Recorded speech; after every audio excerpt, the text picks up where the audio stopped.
ମୋର ପ୍ରିୟ ପିଲାମାନେ, ଆଶା କରିବି ସମସ୍ତେ ବହୁତ ହି ଭଲରେ ଥିବ ଏବଂ ଆପଣଙ୍କର ପରିବାରରେ ବି ପ୍ରାୟତଃ ସମସ୍ତେ ବହୁତ ହି ଭଲରେ ଥିବେ।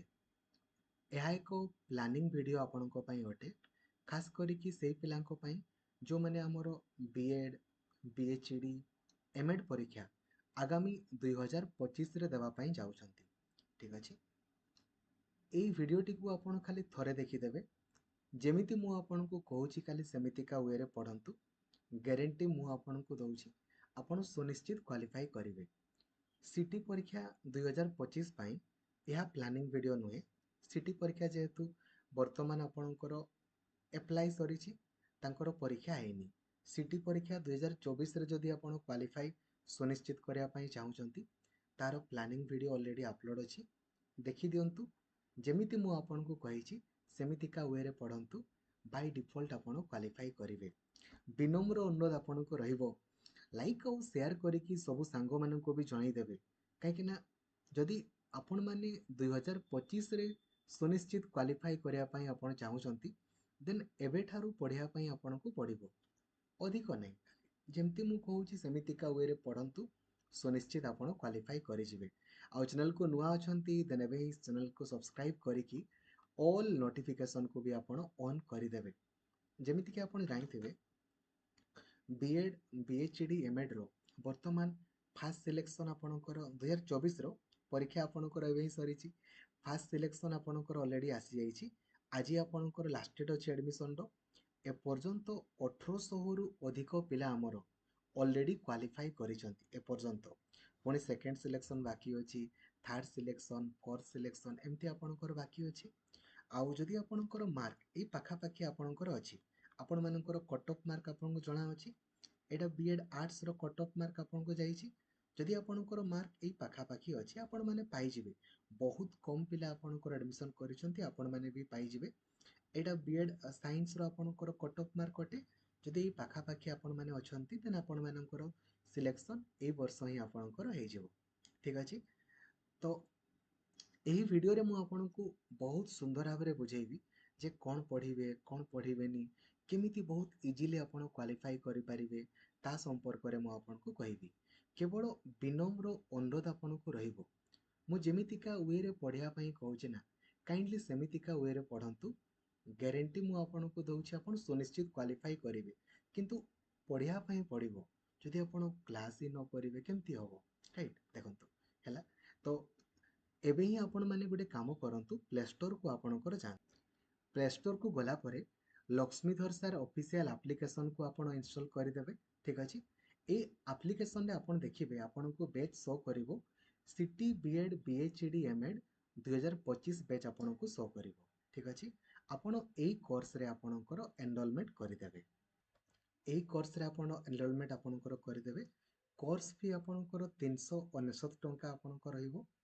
ଏବଂ କୋର୍ସ ଆପଣଙ୍କର ଭ୍ୟାଲିଡ୍ କେତେ ଦିନ ରହିବ ଭଲସେ ମନେ ରଖନ୍ତୁ, ଯେ ପର୍ଯ୍ୟନ୍ତ 2025ର ସବୁ ପରୀକ୍ଷା ଆପଣଙ୍କର ନ ସରିଛି। ମନେ ରଖନ୍ତୁ, ଆପଣମାନେ ପରୀକ୍ଷା ଆଗ ଦିନ ନେଲେ ବି ସେଇ ସେମ୍, ଆଜି ନେଲେ ବି ଆପଣଙ୍କର ସେଇ ସେମ୍। 399 ଟଙ୍କା ହିଁ ଆପଣଙ୍କର କୋର୍ସ ଫି ଆପଣଙ୍କର ପଡ଼ିବ। ଆଉ କୋର୍ସ କେବେ ଆପଣଙ୍କର ଏକ୍ସପାୟାର ହେବ ତାହା ବି ଶୁଣି ନିଅନ୍ତୁ, 2025ର ଯେଉଁଦିନ ସବୁ ପରୀକ୍ଷା ଆପଣଙ୍କର ସରିଯିବ। 2025ର CT, BEd, BHD, MEd, CUCET BEd, regional BEd ସବୁ ଯେଉଁଦିନ 2025ର ସରିଯିବ, ସେଇଦିନ ଆପଣଙ୍କର କୋର୍ସ ଏକ୍ସପାୟାର ହେଇଯିବ। ଆପଣମାନେ ମାସେ ପଢ଼ନ୍ତୁ, 2 ମାସ ପଢ଼ନ୍ତୁ, କି ଆପଣ ଗୋଟେ ବର୍ଷ ପଢ଼ନ୍ତୁ, 1.5 ବର୍ଷ ପଢ଼ନ୍ତୁ, ନୋ ପ୍ରୋବ୍ଲେମ୍। ଯେଉଁଦିନ 2025ର ସବୁ ପରୀକ୍ଷା ଆପଣଙ୍କର ସିଟି, ବିଏଡ୍, ବିଏଚ୍ଡି, ଏମ୍ଏଡ୍ ସରିଯିବ, ସେଇଦିନ ଆପଣଙ୍କର କୋର୍ସ ଏକ୍ସପାୟାର ଅଟୋମେଟିକାଲି ହେଇଯିବ। ତାପରେ 2026 ପାଇଁ ଆପଣଙ୍କର ବେଚ୍ ଲଞ୍ଚ ହେବ। ତେଣୁକରି ଆପଣମାନେ ଏବେ ନେଲେ ବି ସେ 399 ପଡ଼ୁଛି, ପରୀକ୍ଷା ଆଗ ଦିନ ନେଲେ ବି ଆପଣଙ୍କୁ ସେତିକି ହିଁ ପଡ଼ିବ। ଏବେ ନେଲେ ବି ଆପଣଙ୍କର କୋର୍ସ ଏକ୍ସପାୟାର ସେଇଦିନ ହେବ, ପରୀକ୍ଷା ଆଗ ଦିନ ନେଲେ ବି ଆପଣଙ୍କର ସେଇଦିନ ହିଁ ହେବ। ଯେଉଁଦିନ ସବୁ ପରୀକ୍ଷା ଆପଣଙ୍କର ସିଟି, ବିଏଡ୍, ବିଏଚ୍ଡି 2025ର ସରିଯିବ, ସେଇଦିନ ଆପଣଙ୍କର କୋର୍ସ ଅଟୋମେଟିକାଲି ଏକ୍ସପାୟାର ହେଇଯିବ। ଠିକ୍ ଅଛି, ହେଲା, ବୁଝିଗଲେ? ତେଣୁକରି ଆପଣଙ୍କର ଇଚ୍ଛା। ଏବଂ ଆପଣମାନଙ୍କର XYZ କିଛି ବି ପ୍ରୋବ୍ଲେମ୍ ହେଲେ ନା, ଆପଣ ଟେଲିଗ୍ରାମରେ ମୋତେ ମେସେଜ୍ କରିବେ, 889515 4969 এই নম্বরে ଆପଣ মেসେଜ ଆପଣଙ୍କର କରିବେ। ঠিক ଅଛି ହେଲା। এই নম্বরে ଆପଣ ହ୍ୱାଟ୍ସଆପ୍ରେ ମେସେଜ କଲେ ବି ଆପଣଙ୍କୁ automatically WhatsApp group, Telegram group ତଥା ମୋତେ ପର୍ସନାଲି ମେସେଜ କରିବାର ଲିଙ୍କ ମିଳିଯିବ। ଏବଂ ପ୍ରତ୍ୟେକଟି ଇନଫର୍ମେସନ୍ ଆପଣମାନେ ଓଡ଼ିଶାର ସବୁଠାରୁ ବଡ଼ ଟେଲିଗ୍ରାମ ଗ୍ରୁପ୍ ରହିଛି ଆମର ଓଡ଼ିଶା ଟିଚର ଆସୋସିଏସନ୍, ଯେଉଁ ଗ୍ରୁପ୍ରେ 1,69,000ରୁ ଅଧିକ ପିଲା ଅଛନ୍ତି। ଆପଣ ସେଇ ଗ୍ରୁପ୍ରେ ଜଏନ୍ ହେବେ, ଯେଉଁଦ୍ୱାରା କି ପ୍ରତ୍ୟେକଟି ଇନଫର୍ମେସନ୍ ସର୍ବପ୍ରଥମେ ଆପଣ ହିଁ ପାଇପାରିବେ। ସବୁ ଜିନିଷର ଅପଡେଟ୍ ଆପଣଙ୍କୁ ମୁଁ ଏଇ ଗ୍ରୁପ୍ରେ ହିଁ ଆପଣଙ୍କୁ ଦେବି। ୟା ବାଦ ଆମର କିଛି ବି ଗ୍ରୁପ୍ ଆଗରେ ନାହିଁ। ଓଡ଼ିଶା ଟିଚର ଆସୋସିଏସନ୍, ଯେଉଁ ଗ୍ରୁପ୍ରେ 1,69,000ରୁ ଅଧିକ ପିଲା ଅଛନ୍ତି। ଠିକ୍ ଅଛି ହେଲା। ତ ଆପଣମାନେ କାଇଣ୍ଡଲି ଏନରୋଲ୍ ଆପଣଙ୍କର କରିଦେବେ। ଆଉ କ୍ଲାସ୍ କେବେ ଆରମ୍ଭ ହେବ? କାଲି ତ ସଣ୍ଡେ ଅଛି, ସଣ୍ଡେ ଦିନ କ୍ଲାସ୍ ଆପଣଙ୍କର ହୁଏନି। ମଣ୍ଡେ ଦିନ ରାକ୍ଷୀ ରହିଛି, ତ ସେଇ ଟ୍ୟୁଜଡେ ଦିନ ପାଖରୁ ଆମେ ଆପଣଙ୍କର ଆରମ୍ଭ କରିବା। ଆଉ ଯେମିତି ଏଇ ବର୍ଷ ସିଲାବସ୍ ମୁଁ ଆପଣଙ୍କର 52 ଥର ଅଲରେଡ଼ି କଭରେଜ କରିଦେଲି। 2025 ବିଏଡ୍, ବିଏଚ୍ଡି, ଏମ୍ଏଡ୍ ପାଇଁ ମଧ୍ୟ, ସିଟି ପାଇଁ ମଧ୍ୟ ଆପଣଙ୍କର ସିଲାବସ୍ ସେଇ 50ରୁ ଅଧିକ ଥର ମୁଁ ଆପଣଙ୍କୁ ସିଲାବସ୍ କଭରେଜ କରିଦେବି। 50ରୁ ଅଧିକ ଥର ଫୁଲ୍ ସିଲାବସ୍ କଭରେଜ ଆପଣଙ୍କର ୱିଥ୍ ଅଲ୍ PIQ। ଗୋଟେ ମାସରେ ସିଲାବସ୍ ଆମେ ମିନିମମ୍ 2ରୁ 3 ଥର ଆପଣଙ୍କର ସିଲାବସ୍ ଆପଣଙ୍କର କଭରେଜ ହେବ ଗୋଟେ ମାସରେ, ଗ୍ୟାରେଣ୍ଟେଡ୍। ଠିକ୍ ଅଛି ହେଲା। ଦେନ୍ ଦେଖନ୍ତୁ, ଆଉ ଗୋଟେ ଜିନିଷ ମୁଁ ଆପଣଙ୍କୁ କହିବା ପାଇଁ ଆପଣଙ୍କର ଚାହିଁବି। ଗୋଟେ ଜିନିଷ ଭଲସେ ମନେ ରଖିବେ, କ୍ଲାସ୍ର ଟାଇମିଂ କ'ଣ ରହିବ? କ୍ଲାସ୍ ଟାଇମିଂ, କ୍ଲାସ୍ ଆପଣଙ୍କର ସକାଳ 5ଟା ବେଳୁ ଆରମ୍ଭ ହେବ, ସକାଳ 9ଟା ପର୍ଯ୍ୟନ୍ତ, କିମ୍ବା ସକାଳ 6ରୁ ବି ଆପଣଙ୍କର ଆରମ୍ଭ ହୋଇପାରେ 9 ପର୍ଯ୍ୟନ୍ତ। 5ରୁ 9 କିମ୍ବା 6ରୁ ଆପଣଙ୍କର 9 ସକାଳେ ହେବ। ଦେନ୍ ଦିନବେଳେ 2ଟାରୁ ଆପଣଙ୍କର ହେଲେ, ଭଲସେ ମନେ ରଖନ୍ତୁ, ମୁଁ ଆଉ ଥରେ କହୁଛି, ସକାଳ 5ରୁ 9 ହେଇପାରେ କିମ୍ବା 6ରୁ 9 ହେଇପାରେ ସକାଳେ। ଦିନବେଳେ ଯଦି ହେବ 2ଟାରୁ ଆପଣଙ୍କର 4ଟା ହେଲେ ହେଇପାରେ। ଯଦି ଏଇଟା ନ ହେଲା ଦେନ୍ ଆପଣଙ୍କର ସନ୍ଧ୍ୟାବେଳେ ହେବ। ସନ୍ଧ୍ୟାବେଳେ ପୁଣି ଆପଣଙ୍କର ସନ୍ଧ୍ୟା 6ରୁ ଆପଣଙ୍କର 9 କିମ୍ବା ସନ୍ଧ୍ୟା 6ରୁ ଆପଣଙ୍କର 10 ପର୍ଯ୍ୟନ୍ତ ଆପଣଙ୍କର କ୍ଲାସ୍ ହେବ। ଠିକ୍ ଅଛି ହେଲା। ସକାଳେ 5ରୁ 9 କିମ୍ବା 6ରୁ 9, ସନ୍ଧ୍ୟାବେଳେ 6ରୁ 9 କିମ୍ବା ସନ୍ଧ୍ୟାବେଳେ 6ରୁ 10 ପର୍ଯ୍ୟନ୍ତ ଆପଣଙ୍କର କ୍ଲାସ୍ ହେବ। ଆଉ ସବୁ କ୍ଲାସ୍ ଆପଣଙ୍କୁ କରିବା କମ୍ପଲସରି ଅଟେ। ଆପଣ କହିବେ ନା ମୁଁ କ୍ଲାସ୍ କରିବିନି, ସେମିତି ହେଲେ ସବସ୍କ୍ରିପସନ୍ ନିଅନ୍ତୁ। କାହିଁକିନା ପଢ଼ିବେ ହେଲେ ଆପଣ ନିଅନ୍ତୁ, ନ ପଢ଼ିବେ ହେଲେ ବେକାର ନେଇକି କ'ଣ ଲାଭ? ପଢ଼ିବେ ହେଲେ ଆପଣ ନିଅନ୍ତୁ, ନହେଲେ ନାହିଁ। ଠିକ୍ ଅଛି। ଆପଣଙ୍କୁ ସୁନିଶ୍ଚିତ କ୍ୱାଲିଫାଇ କରିବାର ଅଛି, ଗ୍ୟାରେଣ୍ଟି ମୁଁ ଆପଣଙ୍କୁ ଦେଉଛି। ଆପଣ କଣ୍ଟିନ୍ୟୁଅସଲି କ୍ଲାସ୍ କରିବେ, ଯେମିତି ମୁଁ ଆପଣଙ୍କୁ ବର୍ତ୍ତମାନ କହିବି ସେମିତି ପଢ଼ିବେ, ସୁନିଶ୍ଚିତ ଆପଣ କ୍ୱାଲିଫାଇ କରିବେ। ଠିକ୍ ଅଛି ହେଲା। ଆସନ୍ତୁ ବର୍ତ୍ତମାନ ଆମେ ପ୍ଲାନିଂ ଆଡ଼କୁ ଆପଣଙ୍କର ଯିବା। କୋର୍ସ ଫି ବୁଝିଗଲେ, କେବେ କୋର୍ସ ଏକ୍ସପାୟାର ହେବ ତାହା ବୁଝିଗଲେ। ଦେନ୍ କ୍ଲାସ୍ର ଟାଇମିଂ ମଧ୍ୟ ଆପଣମାନେ ଜାଣିଗଲେ। ଏହା ବୋଥ୍ ଆପଣଙ୍କର BEd arts, BEd science, BEd commerce, BHD, MEd ପାଇଁ ଆପଣଙ୍କର ଉପଯୁକ୍ତ ଅଟେ। ଏବଂ ସିଟି ପିଲାମାନେ ବି 2024 ପରୀକ୍ଷା ସରିଲା ପରେ 2025 ଯେଉଁମାନେ ପରୀକ୍ଷା ଦେବେ ସେମ୍ ସେ ଗୋଟେ ବ୍ୟାଚ୍ରେ ହିଁ ଆପଣଙ୍କର ଏନରୋଲମେଣ୍ଟ କରିଦେବେ, କାହିଁକିନା ସିଟି, ବିଏଡ୍, ବିଏଚ୍ଡିର ସମସ୍ତଙ୍କର ସେମ୍ ସିଲାବସ୍। ଆସନ୍ତୁ ବର୍ତ୍ତମାନ ଆମେ ସିଲାବସ୍ ସମ୍ପର୍କରେ ଡିସ୍କସନ୍ କରିବା, ବା ଆପଣ କେମିତି ବହୁତ ଇଜିଲି କ୍ୱାଲିଫାଇ କରିବେ ତା ସମ୍ପର୍କରେ ଆପଣଙ୍କର ଡିସ୍କସନ୍ ଆପଣଙ୍କର କରିବା। ଦେଖନ୍ତୁ, ଫାଷ୍ଟ ଅଫ୍ ଅଲ୍ ମୁଁ ଆପଣଙ୍କୁ କହିବା ପାଇଁ ଚାହିଁବି, ବିଏଡ୍ ହଉ, ବିଏଚ୍ଡି ହଉ କିମ୍ବା ଏମ୍ଏଡ୍ ପରୀକ୍ଷା ହଉ, ଏଥିରେ ଆପଣଙ୍କର ନେଗେଟିଭ୍ ମାର୍କିଂ ରହିଛି। ତେଣୁ କରିକି ସବୁ କ୍ୱେଶ୍ଚନ୍ ଆପଣ ଭୁଲରେ ବି କରିବେନି। ଯଦି ଆପଣ ସବୁ କ୍ୱେଶ୍ଚନ୍ କରିଦେବେ ନା, ଆପଣଙ୍କର ସ୍କୋର କମିଯିବ। ନେଗେଟିଭ୍ ମାର୍କିଂ ଅଛି ନା ରେ, ବେକାର ସବୁ କ୍ୱେଶ୍ଚନ୍ କରିବାର ନାହିଁ। ଠିକ୍ ଅଛି ହେଲା। ଆଉ ମନେ ରଖନ୍ତୁ, ବିଏଡ୍ ସାଇନ୍ସ ପିଲାଙ୍କୁ ଏତେ ଅଧିକ ସ୍କୋର କରିବାର ନାହିଁ।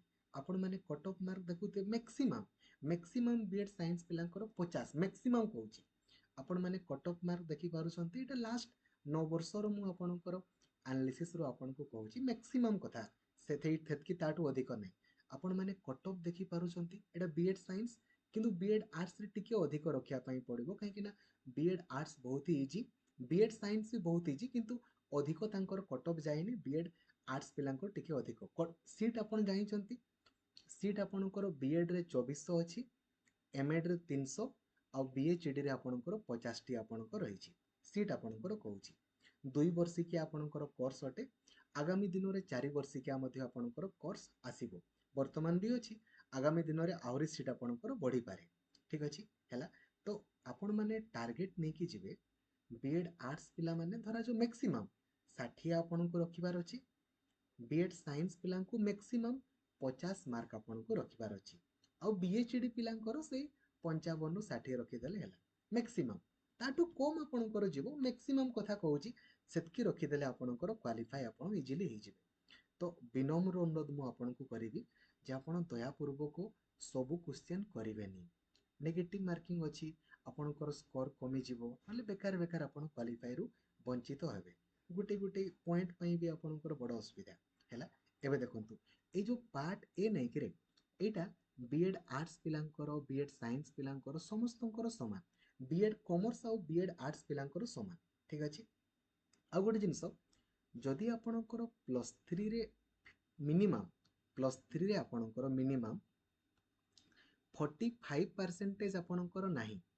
एसटी एससी एससीबीसी पिलांकर आपण माने बीएड करेबेनी हला आ जो माने जनरल पिलांकर मिनिमम +3 रे 50% आपनकर मार्क दरकार मिनिमम कहूची मिनिमम जदि आपनकर एतकी मार्क अछि तेबे ही आपण माने बीएड करंतु आ जो माने +3 फाइनल ईयर वर्तमान पढुचंती से माने भी आपनकर परीक्षा देई पारिबे फॉर्म फिलअप आपनकर सेही सेम 2025 आपनकर जून जुलाई रे हबो परीक्षा से जुलाई आड़ आपनकर हबो ऑफलाइन मोड रे परीक्षा हबो पुणी से एसएसबी ओडिशा ही आपनकर परीक्षा को कंडक्ट आपनकर करिवो मिनिमम एतकी आ स्कूल सब्जेक्ट रखिबे हला स्कूल सब्जेक्ट पई आपण यूट्यूब रे सर्च करंतु school subject by Laxmidhar sir ठीक अछि आसंतु तो आपण जानी गले जे ए जो पार्ट ए टा समस्तंको पई समान सिटी पिलांकर भी BEd arts BEd science BHD समस्तंकर समान हैला पार्ट ए रे आपणकर 40 मार्क आपणकर पड़िबो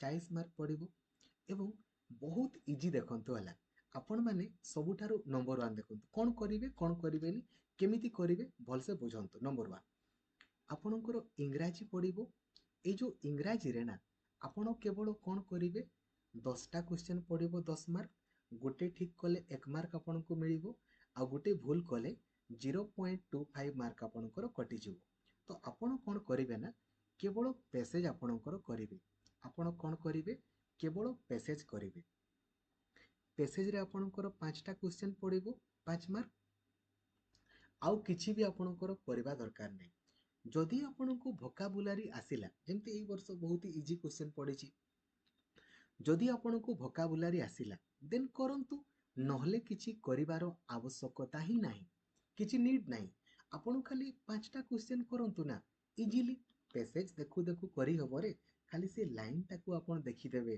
कोठी आपणकर अछि मु आपनको बहुत सुंदर भाबरे एप्लीकेशन रे मध्ये आपनको बुझाई देबी जे आपण केमती पैसेज देखु देखु करि परिबे वोकाबुलारी जदि काहे कि ना वोकाबुलारी गारंटी नै कोन पडिबो कोन नै गारंटी अछि किछि नै जदि आपनको आसिला करिवे नहले किछि दरकार नै हैला तापर देखंतु नेक्स्ट एटा बुझी गले ना कोन करिवे कोन नै दयापूर्वक सेतकी ही करिवे मन इच्छा कले आपनकर स्कोर कमी जिवो हैला देन देखंतु जनरल अवेयरनेस एटा एजुकेशन आ जनरल अवेयरनेस हैला एथिरे 10 मार्क आपनकर पडिबो 10टा आपनकर क्वेश्चन कोन करिवे आपन देखंतु कोन करिवे मु आपनको एप्लीकेशन रे लक्ष्मीधर सर ऑफिशियल एप्लीकेशन रे एजुकेशन आ जनरल अवेयरनेस रो फुल कवरेज आपनको कराई देबी हैला आपनकर काम कोन रहइबो आपण माने खाता करिवे एजुकेशन आ जनरल अवेयरनेस रो नोट्स कले दयापूर्वक मते ठकिबेनी जे गुरु को ठकंती ना से माने निजे ठकी होंती हैला मते ठकिबेनी आ काइंडली गाइडेंस रे कि आपण माने पढंतु नले आपणकर ही लॉस एजुकेशन आ जनरल अवेयरनेस मु आपनको पढेइली आपण तारो नोट्स कले मु जहा जहा कहबी नोट्स कले एबे नेक्स्ट आउ टॉपिक को आपण जिवेनी केवल एजुकेशन आ जनरल अवेयरनेस को नेकी लास्ट 9 वर्ष रे जहा भी आपणकर प्रश्न पड़िछि ना बीएड आर्ट्स रो बीएड साइंस रो बीएचडी रो सबु क्वेश्चन सहित आंसर को आपण लेखि लेखि प्रैक्टिस करिवे लेखि लेखि एठी आपण माने नोट्स कले देखंतु एटा आपणकर एजुकेशन आ जनरल अवेयरनेस रो नोट्स हला एठी लेखिले मु कहि देबी कोन पडिबो कोन नै नोट्स कले एबे एग्जैक्टली या तळे खाली लास्ट 9 वर्ष रे एजुकेशन आ जनरल अवेयरनेस को नेकी जहाँ भी प्रश्न पड़ी ना प्रश्न सहित उत्तर को आप लिखिए बेनिफिट्स कौन हम नोट्स को नोट्स तैयारी ही गला आपणकर आपण जानि भी गले जे एक्चुअली जो टॉपिकटा वर्तमान मु पढ़िली से टॉपिक रु कौन कौन सब प्रश्न पड़ुछि कहीं जहाँ पड़ो ये नोट्स रु पड़ो आपणकर नले प्रीवियस ईयर रु पड़ो ठीक अछि हैला तो लिखिदेवे आउ केमिति नोट्स आपण कले आपण माने दयापूर्वक 8895154969 এই নম্বরে টেলিग्राम रे आपण पठेबे जे नोट्स आपण केमिति कले जो द्वारा कि मु आपनको पर्सनली गाइड करि परिबी जे नोट्स आपणकर केमिति हेछि ना ताकू आउ कोन चेंज कले आपणकर बेटर हबो मु आपनको गाइड करि परिबी हैला एबे 10टा क्वेश्चन रु 10 मार्क आपनको मु रखिया पई कहूनी आपण माने बहुत इजीली जदि आपण थ्योरी क्लास आउ सब प्रीवियस ईयर क्वेश्चन को लिखि देइछंती ता सहित डेली आपण क्लास करिवे देन 10टा क्वेश्चन रु आपण मिनिमम 7 रु 8टा आपण देखु देखु करि परिबे 7 रु 8 गारंटेड मु आपनको दउची कोन करिवे बुझी गले मु आपनको थ्योरी क्लास पढाई देबी एप्लीकेशन रे तार नोट्स कले तापरे जेतकी भी आपणकर सब जिनस एप्लीकेशन रे क्वेश्चन सहित आंसर अछि जेतकी भी बीएड आर्ट्स बीएड साइंस रो एजुकेशन आउ जनरल अवेयरनेस रो क्वेश्चन पडिछि सबु क्वेश्चन सहित आंसर को आपण एग्जैक्टली ता तळे लिखिबे आउ लिखि लिखि प्रैक्टिस करिवे हैला रीजनिंग पई सेमिति आपण कोन करिवे रीजनिंग रो आपण खाली थ्योरी क्लास को देखि देबे मु आपण को पढेबी ता सहित डेली प्रैक्टिस भी करे देबी देखंतु रीजनिंग मैथमेटिक्स एगुडा एमितिका सेक्शन जदि आपण डेली प्रैक्टिस न करिवे ना आपणकर हबोनी तनु करी प्रैक्टिस करिबा निहाती आपणकर जरूरी अटे हैला निहाती जरूरी आपणकर अटे तो रीजनिंग रो आपण थ्योरी क्लास ए भलिया देखिदेले तापरे रीजनिंग को नेकी लास्ट 9 वर्ष रे जहाँ भी प्रश्न पड़ी ताकू आपण लेखि लेखि प्रैक्टिस करिवे ता तळे जोटा बुझी परिबेनी एप्लीकेशन रे हमरो रीजनिंग सॉल्यूशन फोल्डर रे जेतकी भी लास्ट 9 वर्ष रे आपण को रीजनिंग पड़ी सबुरो सॉल्यूशन वीडियो अवेलेबल अछि जोटा बुझी परिबेनी तारो सॉल्यूशन वीडियो आपण देखिदेबे ता सहित डेली प्रैक्टिस करिवे कौन करिए बुझिले ना रीजनिंग रो थ्योरी क्लास देखिले ता तळे खाली रीजनिंग को नेकी लास्ट 9 वर्ष रे जहाँ भी प्रश्न पड़ी ना ताकू आपण लेखि लेखि प्रैक्टिस करिदेबे तापरे जोटा बुझी परिबेनी तारो सॉल्यूशन वीडियो अछि ताकू आपण देखिदेले तो 10 रु मु गारंटी दउची 10 रु आपणकर 10 थुआ नले एते नले भी 7 रु आपणकर 8 मार्क तो आपणकर थुआ क्वाडे भी आपणकर जिवार नै हैला क्वाडे भी जिवार नै हैला तापरे टीचिंग एप्टीट्यूड पई कोन करिवे टीचिंग एप्टीट्यूड पई खाली दुईटा जिंस करिवार अछि यार प्रीवियस ईयर मु आपन को लिखबा पई कहूनी आपन लिखबा पई चाहे लिखिबे नो प्रॉब्लम लिखिदेले भलो जे लिखबा पई चाहू नंती नो प्रॉब्लम दुईटा जिंस करिवे टीचिंग एप्टीट्यूड रो थ्योरी क्लास देखिबे नंबर 1 आउ नोट्स करिवे मु जहा जहा कहबी नोट्स करिवे नंबर 2 कोन करिवे ना टीचिंग एप्टीट्यूड पई डेली आपनकर क्लास हो डेली क्लास एजुकेशन आउ जनरल अवेयरनेस टीचिंग एप्टीट्यूड सब क्लास डेली हो किंतु टीचिंग एप्टीट्यूड आउ एजुकेशन आउ जनरल अवेयरनेस क्लास कंपलसरी सबुदिन हो आपण डेली प्रैक्टिस करिवे काहे ना एजुकेशन आउ जनरल अवेयरनेस आउ टीचिंग एप्टीट्यूड एगुडा एमितिका सेक्शन जेते अधिक आपण प्रैक्टिस करी करी जिवे ना सेते अधिक आपण माने माने पूरा पखत हे जिवे प्रथम प्रथम आपण को टिके माने ऑड लागिवो बुझिबारे प्रॉब्लम हबो किंतु अभ्यास करू करू आपण एमिति गुटे समय रे पहुंची जिवे क्वेश्चन देखु देखु आपण उत्तर कर देई पारिबे खाली कोउटा अलगा अछि आपणकर जानिबार अछि हैला तो दुईटा जिंस निहाती करिवे एठी मु लेखबा पई कहूनी लेखि देले बहुत ही भलो आपणकर इच्छा लेखिबे न लेखिबे किंतु एजुकेशन आउ जनरल अवेयरनेस रीजनिंग लेखि लेखि करिया पई पड़िबो टीचिंग एप्टीट्यूड पई कोन करिवे टीचिंग एप्टीट्यूड रो थ्योरी क्लास आपण देखिले नोट्स कले आउ डेली आपण क्लास निहाती करिवे एप्लीकेशन रे हैला तो 10 रु आपणकर एथिरे मध्य 7 रु 8 मार्क आपणकर थुआ एबे काउंट करि दियंतु 10 5 15 15 7 22 22 आउ 7 29 एटा मिनिमम धरा जो 30 30 मार्क आपण खाली पार्ट ए रु ही रखिले गारंटेड 30 मार्क आपणकर थुआ पार्ट ए रु ही पार्ट ए रु ही आपण 30 रखिदेले हैला एबे बीएड साइंस पिलां को आउ केते दरकार 20 आपणकर दरकार देखंतु पार्ट बी समस्तंकर अलगा पार्ट बी टा आर्ट्स आर्ट्स आउ कॉमर्स पिलांकर समान साइंस पिलांकर अलगा एबे देखंतु बीएड साइंस पिला माननको आपणकर कोन करिवार छिला बीएड साइंस पिलांकर मैक्सिमम कट ऑफ केते जिवो मैक्सिमम 50 ताटू अधिक जिवार नै काहे ना जदी क्वेश्चन इजी पडिला ଆପଣଙ୍କୁ ବି ଇଜି ଲାଗିବ। ହାର୍ଡ ପଡ଼ିଲା ଦେନ୍ ଆପଣମାନେ ଦେଖୁଥିବେ ଟ୍ରେଣ୍ଡ ଦେଖନ୍ତୁ ଲାଷ୍ଟ ଆପଣଙ୍କର 9 ବର୍ଷର ବିଏଡ୍ ସାଇନ୍ସର କଟ୍ ଅଫ୍ ସେତିକି 100 ମାର୍କର ପରୀକ୍ଷା 100 ମାର୍କର। ଏବେ ପାର୍ଟ ଏ ରେ ଆପଣଙ୍କର 30 ରହିଗଲା। ପାର୍ଟ ବି ରୁ କେବଳ ଆପଣଙ୍କର ବିଏଡ୍ ସାଇନ୍ସ ପିଲାଙ୍କୁ କହୁଛି 15ରୁ 18 ମାର୍କ ଆପଣଙ୍କୁ ରଖିବାର ଅଛି। 60 ମାର୍କରୁ 15ରୁ ଖାଲି 18 ମାର୍କ ଆପଣଙ୍କୁ ରଖିବାର ଅଛି ଓନ୍ଲି, କିମ୍ବା ମ୍ୟାକ୍ସିମମ୍ 20 ମାର୍କ, ଓନ୍ଲି 20 ମାର୍କ। ଏବେ ଆପଣଙ୍କର ଇଚ୍ଛା ଯୋଉଠୁ ଆପଣ ରଖୁଛନ୍ତି ରଖନ୍ତୁ।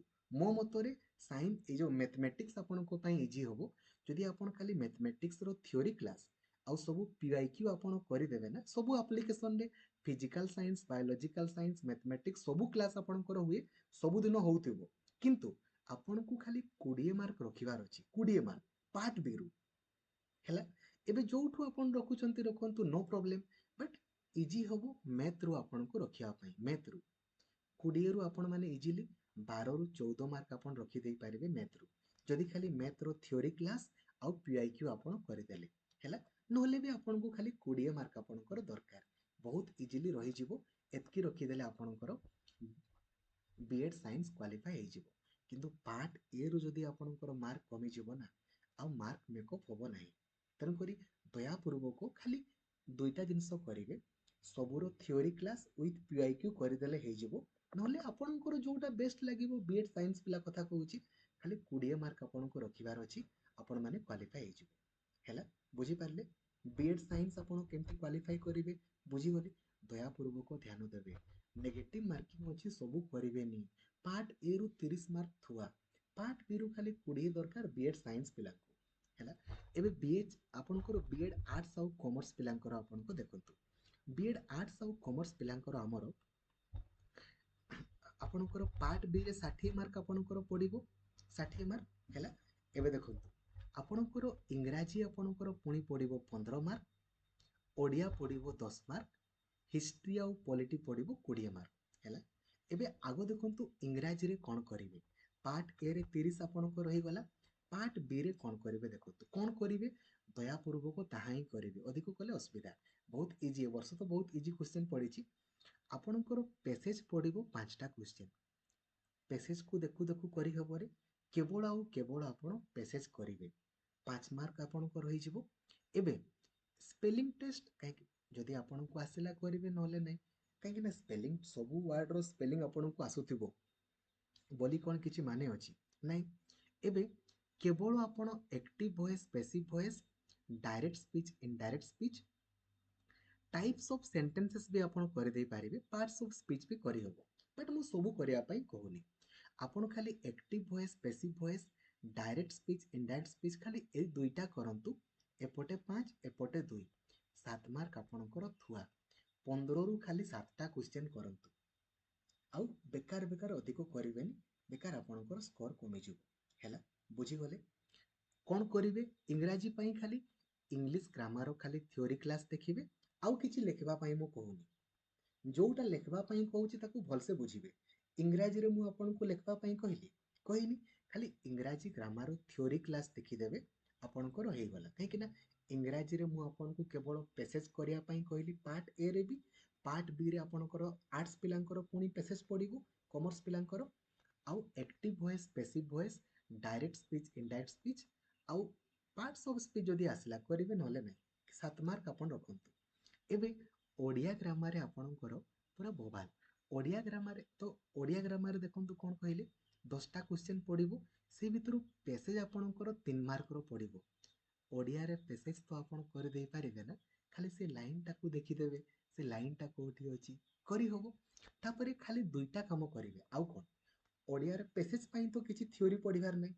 ଏବେ ଯୋଉ 7ଟା କ୍ୱେଶ୍ଚନ୍ ଆପଣଙ୍କର ଗ୍ରାମାର ପଡ଼ିବ, ତା ପାଇଁ କ'ଣ କରିବେ, ଓଡ଼ିଆ ଗ୍ରାମାର ପୁରା ଥିଓରି କ୍ଲାସ୍ ଦେଖିବେ। ମୁଁ ସବୁଦିନ ଆପଣଙ୍କ ପାଇଁ ପ୍ରାକ୍ଟିସ୍ ତ କରେଇ ଦିଏ, ତା ସହିତ ଆପଣମାନେ ଓଡ଼ିଆ ଗ୍ରାମାର ଥିଓରି କ୍ଲାସ୍ ମୁଁ ପଢ଼େଇ ଦେବି।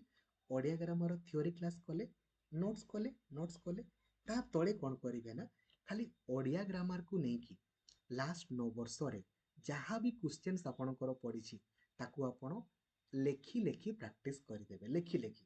ତା ସହିତ ମକ୍ ଟେଷ୍ଟ ତ 1 ଲକ୍ଷରୁ ଅଧିକ ଅଛି, ମକ୍ ଟେଷ୍ଟ ମଧ୍ୟ ଆପଣ ଦେବେ। ବେନିଫିଟ୍ସ କ'ଣ ହେବ, ନୋଟ୍ସକୁ ନୋଟ୍ସ ଆପଣଙ୍କର ତିଆରି ହେଇଗଲା ଓଡ଼ିଆ ଗ୍ରାମାର। ଆପଣ ଜାଣିବି ଗଲେ ଯେ ଓଡ଼ିଆ ଗ୍ରାମାରକୁ ନେଇକି ଲାଷ୍ଟ 9 ବର୍ଷରେ କ'ଣ କ'ଣ କ୍ୱେଶ୍ଚିନ୍ ସବୁ ପଡ଼ିଛି। ଯେତେ ଅଧିକ ଆପଣ କହିବେ ସାର୍ କେତେ ଥର ଏମିତି ଲେଖୁଥିବୁ, ସାର୍ ଆପଣ ସିଲାବସ୍ ତ 50 ଥର କଭରେଜ କରିବେ, ମାନେ କ'ଣ ଆମେ 50 ଥର ଲେଖିବୁ କି? ଯେତେ ଅଧିକ ଆପଣ ଲେଖିବେ ନାରେ ସେତେ ଅଧିକ ଆପଣଙ୍କର ଜ୍ଞାନ ବଢ଼ି ବଢ଼ିଯିବ। ଜ୍ଞାନ କେବେ କମିବ କି? କମିବନି। ଆପଣ ଖାଲି ଥରେ ଲେଖିବେ, ଚିନ୍ତା କରନ୍ତୁ, ଥରେ ଲେଖିବେ ଅଳ୍ପ ମନେ ରହିବ। ମୁଁ ଯଦି 50 ଥର ଆପଣଙ୍କୁ ସିଲାବସ୍ କଭରେଜ କରିଦେଇ ପାରୁଛି, ତ ଆପଣମାନେ ଏଟଲିଷ୍ଟ 20 ଥର ତ ଲେଖିପାରିବେ ନା। କ'ଣ କରିବେ କି ଦିନ ସାରା? ଯେତେବେଳେ ପଢ଼ଉଥିବି ସେତେବେଳେ ଖାଲି ଲେଖିଦେଲେ କାମ ଖତମ। ଯେତେ ଅଧିକ ଆପଣ ଲେଖିଲେ ଆପଣଙ୍କର ହିଁ ତ ଜ୍ଞାନ ବଢ଼ିବ ନା। ଆଉ ମୋର କ'ଣ ହେଉଛି କି ରେ? ନାଇଁ ନା, ବୁଝିଲେ? ହେଲା। ତ କ'ଣ କରିବେ ଓଡ଼ିଆ ଗ୍ରାମାର ପାଇଁ? ପେସେଜ ପାଇଁ 3 ମାର୍କ ତ ଥୁଆ ଆପଣଙ୍କର। ଆଉ ଯେଉଁ 7 ମାର୍କ ପାଇଁ ନା, ଆପଣମାନେ କ'ଣ କରିବେ? ଓଡ଼ିଆ ଗ୍ରାମାର ଥିଓରି କ୍ଲାସ୍ ଦେଖିବେ, ନୋଟ୍ସ କଲେ। ଏବେ ଓଡ଼ିଆ ଗ୍ରାମାରକୁ ନେଇକି ଲାଷ୍ଟ 9 ବର୍ଷରେ ଯାହା ବି କ୍ୱେଶ୍ଚିନ୍ସ ପଡ଼ିଛି ନା, ତାକୁ ଆପଣ ଲେଖି ଲେଖି ପ୍ରାକ୍ଟିସ କରିବେ। ଏଇ ଯେଉଁ 10ଟା କ୍ୱେଶ୍ଚିନ୍ରୁ ଆପଣଙ୍କର ଇଜିଲି 10ରୁ 10 ତ ରହିଯିବ, ମୁଁ କହୁନି ଆପଣ 7ଟା ରହିଲା, 7 ମାର୍କ ଆପଣ ରଖନ୍ତୁ, ନୋ ପ୍ରୋବ୍ଲେମ୍। 7 ମାର୍କ ରଖିବା ପରେ ବାସ୍ ଏତିକି ରଖନ୍ତୁ। ଏବେ ନେକ୍ସଟ ହିଷ୍ଟ୍ରି ଆଉ ପଲିଟି ପାଇଁ ଆପଣ କ'ଣ କରିବେ ଦେଖନ୍ତୁ। ହିଷ୍ଟ୍ରି ଆଉ ପଲିଟି, ହିଷ୍ଟ୍ରି ଆଉ ପଲିଟି ଆପଣଙ୍କର 20 ମାର୍କର ପଡ଼ିବ। କ'ଣ କରିବେ? ଏଥିରେ ଏକା ସାଙ୍ଗରେ କରିବେନି, ଅଲଗା ଅଲଗା କରିବେ। ଦେଖନ୍ତୁ କେମିତି କରିବେ। ଦେଖନ୍ତୁ କ'ଣ କରିବେ। ଧରାଯାଉ rise of the British power in India, ଠିକ୍ ଅଛି। ମୁଁ ଆପଣଙ୍କୁ ଏଇ ଟପିକଟା ଆପଣଙ୍କର ପଢ଼େଇଲି, ଆପଣଙ୍କୁ ମୁଁ ନୋଟ୍ସ କରିଦେବି, କହିଦେବି, ଆପଣ ତାର ନୋଟ୍ସ କଲେ ହେଲା। ଏବେ ଆଉ ନେକ୍ସଟ ଟପିକକୁ ଆପଣ ଯିବେନି। Rise of the British power in ଇଣ୍ଡିଆର ନୋଟ୍ସ କଲେ, ଏବେ ନେକ୍ସଟ ଟପିକକୁ ଯିବେନି। ନୋଟ୍ସ କଲେ, ଏବେ ତାପରେ କ'ଣ କରିବେ ନା, ଆମର ଆପ୍ଲିକେସନରେ ଆପଣ ଦେଖିବେ ସିଲାବସ୍ ୱାଇଜ୍ କ୍ୱେଶ୍ଚେନ୍ ବୋଲି ଗୋଟେ ଆପଣଙ୍କର ଫୋଲ୍ଡର ଥିବ। এই ଫୋଲ୍ଡରକୁ ଯିବେ, ଗଲା ପରେ ଖାଲି ଏଇ ଯେଉଁ rise of the British power in ଇଣ୍ଡିଆକୁ ନେଇକି ଲାଷ୍ଟ 9 ବର୍ଷରେ ଯାହା ବି କ୍ୱେଶ୍ଚେନ୍ସ ପଡ଼ିଛି ନା, ଆପଣ ତାକୁ କ'ଣ କରିବେ ନା ଲେଖି ଲେଖି ପ୍ରାକ୍ଟିସ କରିବେ।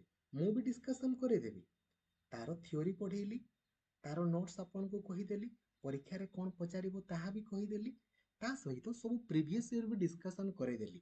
ଏବେ ଆପଣଙ୍କର କାମ କ'ଣ ରହିବ? ଖାଲି ତାକୁ ନେଇକି ଲାଷ୍ଟ 9 ବର୍ଷର କ୍ୱେଶ୍ଚେନ୍କୁ ଲେଖି ଲେଖି ପ୍ରାକ୍ଟିସ କରିବେ। ହେଲା। ବେନିଫିଟ୍ସ କ'ଣ ହେବ?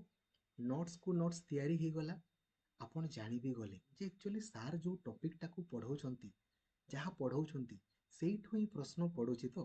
କାହିଁକି ନା ଯଦି ମୁଁ ଗୋଟେ ପଢ଼ଉଛି ଆଉ ପରୀକ୍ଷାରେ ଆଉ ଗୋଟେ ପଢ଼ୁଛି ଦେନ୍ ତ କିଛି ପଢ଼ିକି ଲାଭ ନାହିଁ ନା।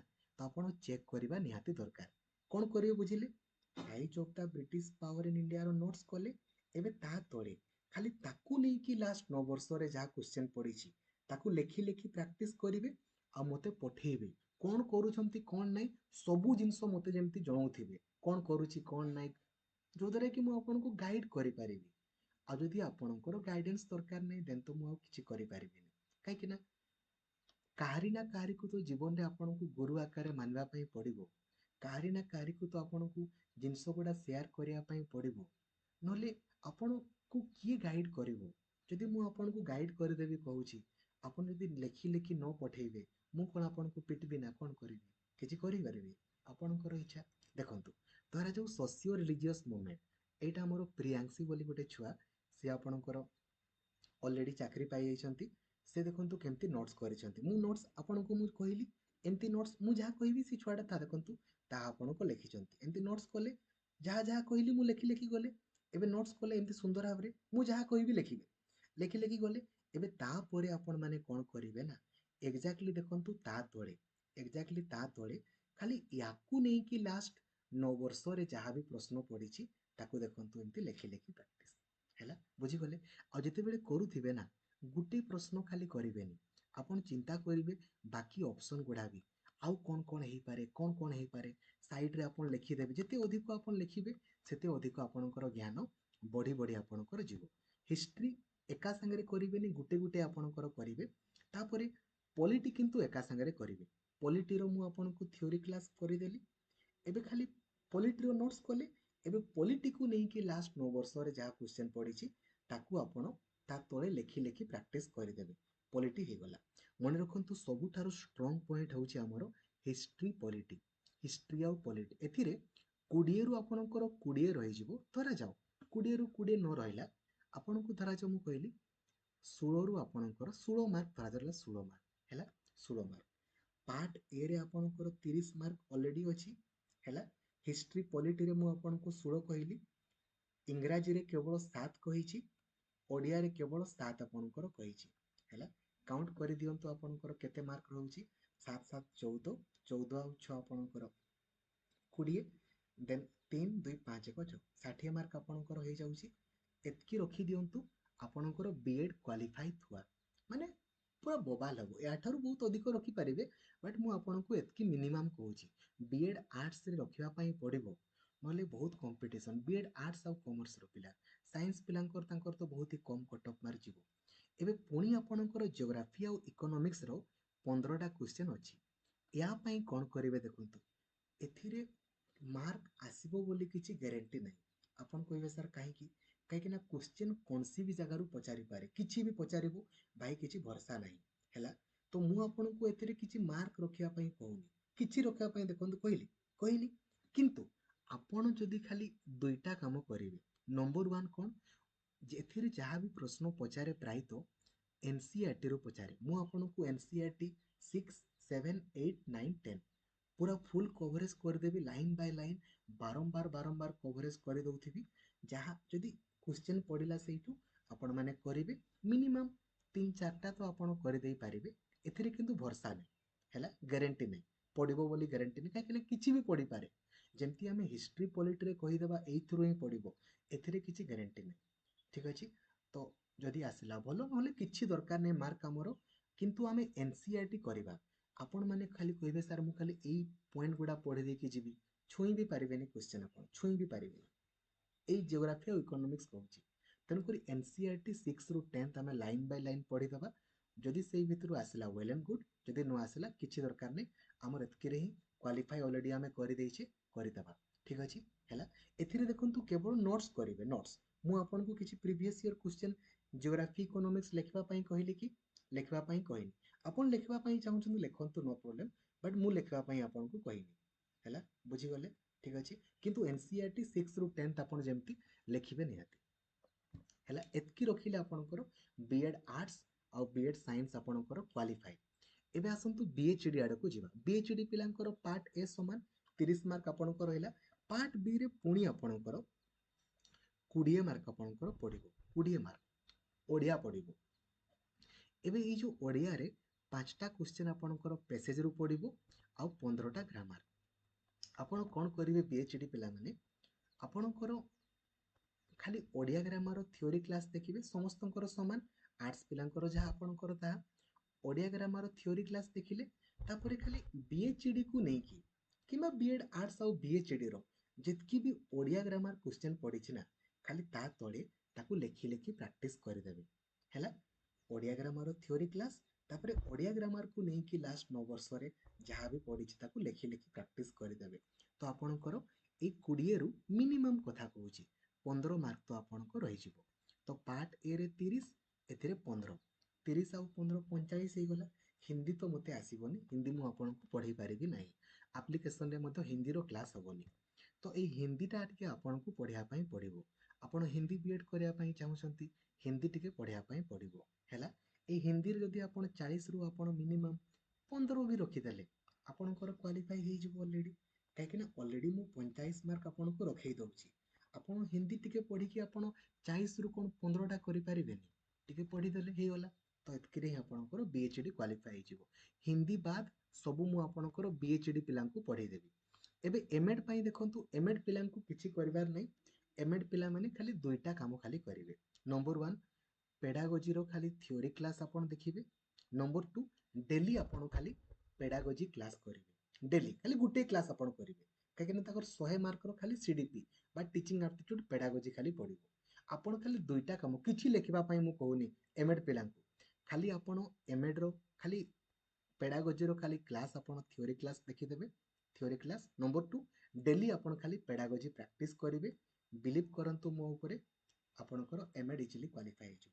କିଛି ଲେଖା ଲେଖି କରିବା ପାଇଁ କହୁନି, ଖାଲି ଥିଓରିଟା ଲେଖିବେ, ଲେଖିଦେବେ, ଆଉ କିଛି ନାହିଁ। କିନ୍ତୁ ଡେଲି ଆପଣ କ୍ଲାସ୍ କରିବେ, ସିଡିପି କ୍ଲାସ୍ ହେଲା। ତ ଆପଣଙ୍କୁ ବହୁତ ସୁନ୍ଦର ଭାବରେ ବୁଝେଇଦେଲି କ'ଣ କରିବେ କ'ଣ ନାହିଁ, କେତେ ମାର୍କ ରଖିବେ କେତେ ନାହିଁ, କେଉଁଠୁ ରଖିବେ ତାହା ବି କହିଦେଲି। ଦୟାପୂର୍ବକ ତାକୁ ଆପଣ ଫଲୋ କରିବେ। ଆଉ ମକ୍ ଟେଷ୍ଟ କେବେ ଦେବେ? ମକ୍ ଟେଷ୍ଟ ଷ୍ଟାର୍ଟିଂରୁ ଦେବେନି। ମକ୍ ଟେଷ୍ଟ କେତେବେଳେ ଦିଆଯାଏ? ନିଜର ଜ୍ଞାନକୁ ପରୀକ୍ଷା କରିବା ପାଇଁ ମକ୍ ଟେଷ୍ଟ ଦିଆଯାଏ। ତ ଆପଣମାନେ syllabus wise notes, syllabus wise last 9 ବର୍ଷର କ୍ୱେଶ୍ଚନକୁ ଲେଖି ଲେଖି ପ୍ରାକ୍ଟିସ୍ କରି ସାରିଲା ପରେ ଆପଣ ମକ୍ ଟେଷ୍ଟ ଦେବା ଆରମ୍ଭ କରିବେ। ଆଉ ମକ୍ ଟେଷ୍ଟରେ କେତେ ସ୍କୋର ହେଉଛି କେତେ ନାହିଁ ମୋତେ ଜଣାଉଥିବେ। ଦୟାପୂର୍ବକ ମୋତେ ଜଣେଇବେ। ନ ଜଣେଇଲେ ମୁଁ କେମିତି ଜାଣିବି ରେ? ମୁଁ କ'ଣ ଆପଣଙ୍କ ମନର ପ୍ରଭୁ କି? ମୁଁ ଜାଣିପାରିବି କି ଆପଣମାନେ କେତେ ସ୍କୋର ରହୁଛନ୍ତି କେତେ ନାହିଁ? ଜଣେଇଲେ ମୁଁ ଆପଣଙ୍କୁ ଗାଇଡ଼ କରିଦେବି। ଆଉ ସେଇଟା ବି ଟାଇମଲି ଜଣେଇଲେ। ଏବେ ଟାଇମ୍ ଆପଣଙ୍କର ପଡ଼ି ରହିଛି ଗୋଟେ ବର୍ଷ ପର୍ଯ୍ୟନ୍ତ। ମୁଁ ଆପଣଙ୍କୁ ଟାଇମଲି ଜଣେଇଲେ ଆପଣଙ୍କୁ ଗାଇଡ଼ କରିଦେବି। ଠିକ୍ ଅଛି? ଏଇ ନମ୍ବରରେ ମୋତେ ହ୍ୱାଟ୍ସଆପ୍ରେ ମେସେଜ୍ କରିଲେ, ମୋତେ ଟେଲିଗ୍ରାମରେ ମେସେଜ୍ କରିବେ ହେଲା। ହ୍ୱାଟ୍ସଆପ୍ରେ ମେସେଜ୍ କଲେ ଆପଣଙ୍କୁ ହ୍ୱାଟ୍ସଆପ୍ ଗ୍ରୁପ୍ ତଥା ମୋତେ ପର୍ସନାଲି ମେସେଜ୍ କରିବାର ଲିଙ୍କ୍ ମିଳିଯିବ। ସେଇ ଗ୍ରୁପ୍ ସେଇଥିରେ ଲିଙ୍କ୍ରେ କ୍ଲିକ୍ କରିକି ଆପଣ ମୋତେ ମେସେଜ୍ କରିଦେବେ। ଠିକ୍ ଅଛି? Thank you. ଜୟ ଜଗନ୍ନାଥ। ଧନ୍ୟବାଦ। Thank you.